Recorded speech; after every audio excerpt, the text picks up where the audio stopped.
Chile 1950 al 2000. Educación, crecimiento y consumismo. Hola a todos, bienvenidos al tercer episodio de nuestro viaje por la historia de Chile. Hoy exploraremos un periodo en que Chile consolidó su identidad nacional a través de la cultura, la ciencia y la participación ciudadana. Fieles a nuestro compromiso, en este vuelo con ojo de águila por el país, queremos destacar las cosas que nos unen y nos dan identidad. Al final del episodio anterior, comentamos la relevancia de varias ciudades. Hoy vamos a partir recordando el Plan Serena, iniciativa del presidente González Videla. Se le reconoce como el primer y hasta ahora único intento de descentralizar la inversión estatal a gran escala, generando un polo económico, cultural y turístico fuera de Santiago. Este plan debía servir como modelo para ser replicado en otras provincias del país. Claro, porque recordemos que hasta el año 1974 Chile se dividía en provincias. Una de las razones para realizar este plan en la provincia de Coquimbo fue la necesidad de detener la migración de población hacia Santiago. El Plan Serena probablemente tuvo su origen en el proyecto que quería realizar el presidente Juan Antonio Ríos en Cañete, su ciudad natal, pero que no logra concretar porque fallece durante su presidencia. Luego de González Videla, el presidente Ibáñez realizó mejoras en Linares, ciudad donde nació, proyectando y comenzando la construcción de embalses para mejorar el abastecimiento de aguas de riego en esa zona.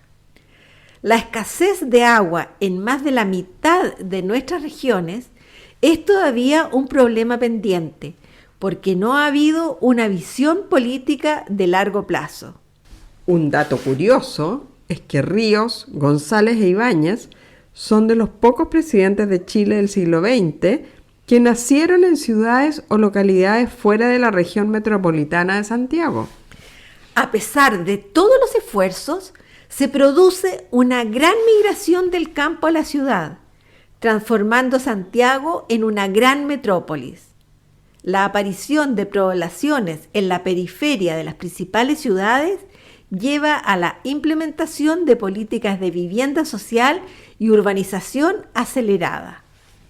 Además de los avances en infraestructura y obras públicas, en los años 50, llegó la televisión que revolucionó la cultura popular.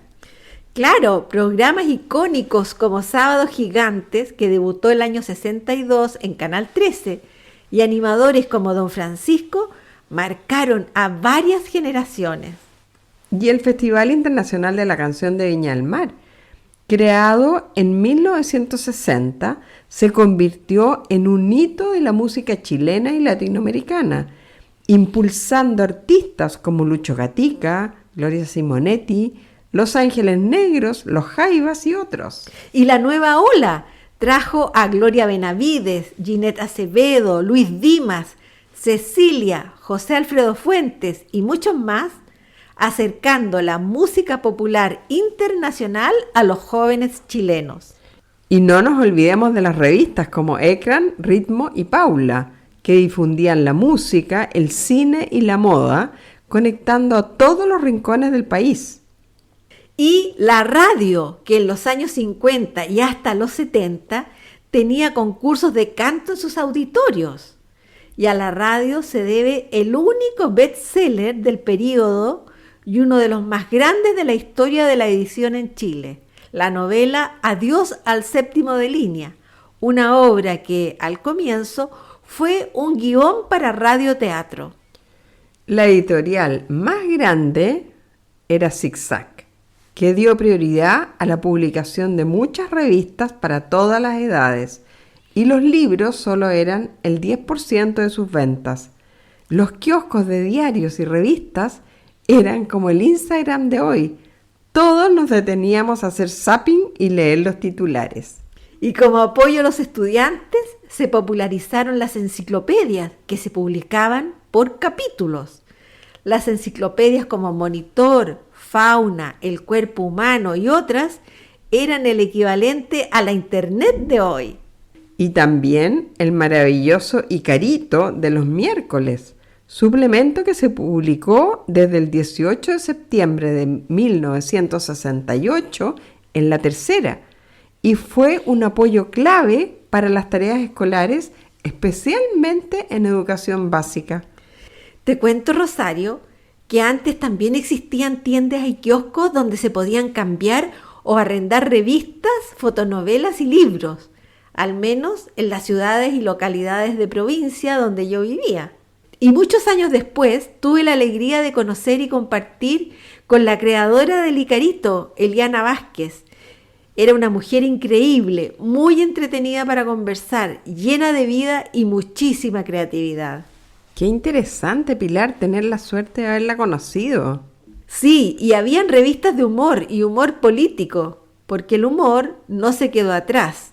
Y grandes caricaturistas como Pepo, el creador de Condorito, Temo Lobos, Oscar Vega, dibujante de Mampato, Lucas, Herbie, también de Icarito y tantos otros, fueron un espejo de nuestra idiosincrasia, representando con agudeza, ironía y sentido crítico los errores, debilidades y aciertos en diversas publicaciones y diarios.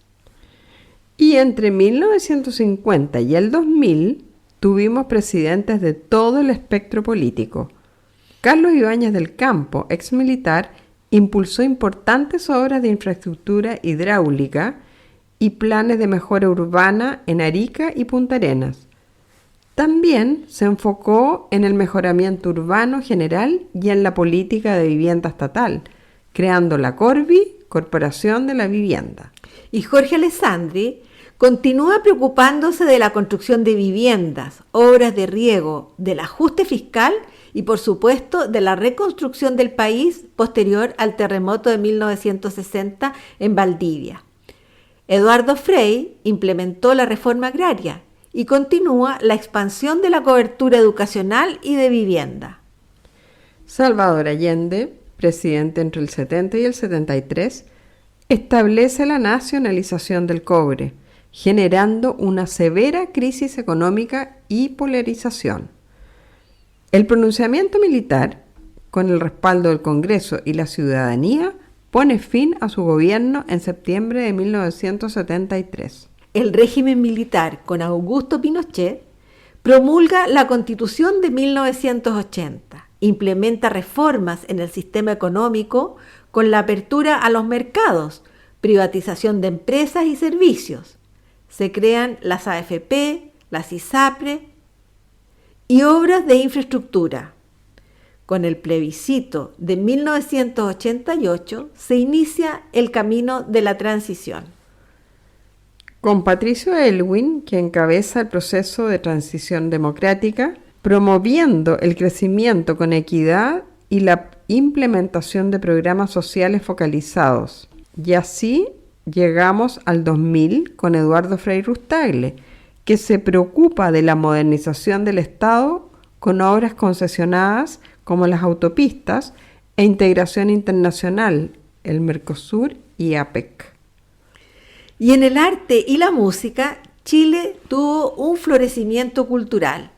Violeta Parra, Víctor Jara, Inti Illimani, Quilapayún y otros desarrollan la nueva canción chilena. Y se produce un boom literario con escritores como Isabel Allende, Antonio Skármeta y Jorge Edwards, entre otros. Y en la televisión, las teleseries chilenas ganaron popularidad. Arturo Moya Grau, considerado el padre de la telenovela chilena, creó producciones emblemáticas como La Colorina, que rompió esquemas con su gran protagonista. Bueno, la crisis económica de los años 71 al 73 afectó la vida de las familias. Había que hacer colas para conseguir alimentos, racionar recursos y adaptarse a la escasez. Pero unos años después comenzó poco a poco un auge económico. Se amplió el acceso a electrodomésticos, radios, televisores y más productos de consumo. El consumismo se volvió parte de la vida cotidiana. Sin duda que en la segunda mitad del siglo XX la economía chilena fue como una montaña rusa. Pasamos de un modelo socialista con nacionalización del cobre incluida a un modelo neoliberal. Desde 1990 en adelante, con los gobiernos de la Concertación, hubo un crecimiento económico sostenido y un enfoque en crecimiento con equidad. Se respetó la estabilidad macroeconómica y hubo una apertura al comercio internacional a través de tratados de libre comercio. Durante esta segunda mitad del siglo XX, en educación se produjeron cambios profundos.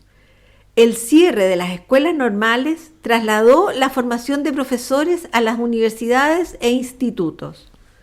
Además, la municipalización de escuelas y la creación del sistema particular subvencionado cambió la administración y financiamiento de la educación.